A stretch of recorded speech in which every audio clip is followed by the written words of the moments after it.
Hello friends, welcome you all in my YouTube channel study with popcorn. आइए आज हम पढ़ने वाले हैं मेल सेक्स ऑर्गन यानी स्टैमेन के बारे में। तो हमने लास्ट वीडियो में कवर किया था टिपिकल स्ट्रक्चर ऑफ एंजियोस्पर्म और फिर हमने पढ़ा था उसके बाद कि किसी भी प्लांट में फ्लावर का फॉर्मेशन कैसे होता है। आज हम उसके आगे पढ़ेंगे, हम डिटेल स्ट्रक्चर पढ़ने वाले हैं स्टैमेन के बारे में। तो स्टैमेन में क्या होते हैं, दो पार्ट होते हैं, एक होता है एंथर, दूसरा होता है फिलामेंट। तो यहाँ पास आप एक डायग्राम देख रहे हैं, ये है हमारा थैलेमस, ये है पेडिसिल। अब यहाँ पास ये मैं दिखाना चाह रही हूँ कि जो स्टैमेन होता है वो किसी भी फ्लावर में दो तरह से अटैच हो सकता है। अब ये अटैच किसकी मदद से होगा, फिलामेंट की मदद से। तो अगर ये फिलामेंट के दो हिस्से होते हैं, एक ऊपर जो एंथर की तरफ होगा उसे हम कहते हैं डिस्टल पार्ट ऑफ फिलामेंट और दूसरे को कहते हैं प्रॉक्सिमल पार्ट ऑफ फिलामेंट। जो प्रॉक्सिमल पार्ट ऑफ फिलामेंट होता है ये या तो थैलेमस से अटैच होता है या तो पेटल से। जैसे आप यहाँ डायग्राम पे देख पा रहे हैं कि एक स्टैमेन जो थैलेमस से अटैच है और दूसरा पेटल से अटैच है। तो ये दो तरीके से अटैच हो सकता है, लेकिन जो फिलामेंट का डिस्टल पोर्शन होगा वो हमेशा किससे अटैच होता है, एंथर से। यहाँ आप जैसे देख पा रहे हैं। अब जो स्टैमेन का नंबर है और उसकी जो लेंथ है वो अलग अलग प्लांट में वेरी करती है, यानी सब में सेम नहीं रहती है।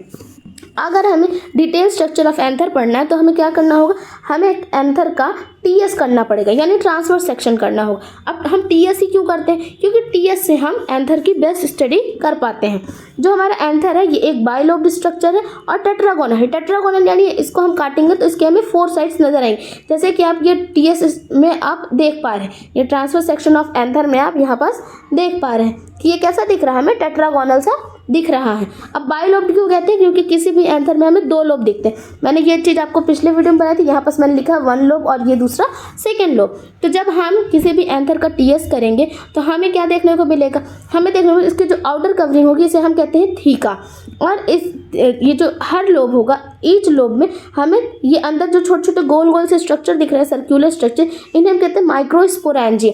ज़्यादा होंगे तो माइक्रोस्पोरेंजिया और सिंगल को हम कहेंगे माइक्रोस्पोरेंजिया। ये एंथर में 4 होते हैं, हर लोब में 2 माइक्रोस्पोरेंजियम होते हैं, यानी कि हम इसे क्या कहेंगे, डाइथिकस कंडीशन कहेंगे। अब 2 लोब होंगे तो 4 माइक्रोस्पोरेंजिया हो जाएंगे, तो इसलिए हम एंथर को कहते हैं टेट्रास्पोरेंजिएट। और जो सारे थीका होते हैं ये किससे सेपरेटेड होते हैं, लॉन्गिट्यूडनल ग्रुप से। यहाँ पास मैंने ड्रॉ किया है कि ये थीका है हमारा और ये इधर गया है, ये लोब में 2 हिस्से बने हैं।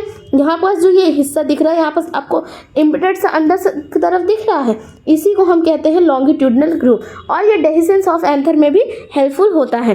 तो आज हम यही कवर करेंगे, इसके आगे का नेक्स्ट हम अगले वीडियो में करेंगे। थैंक यू फॉर टुडे, मिलते हैं नेक्स्ट वीडियो पर।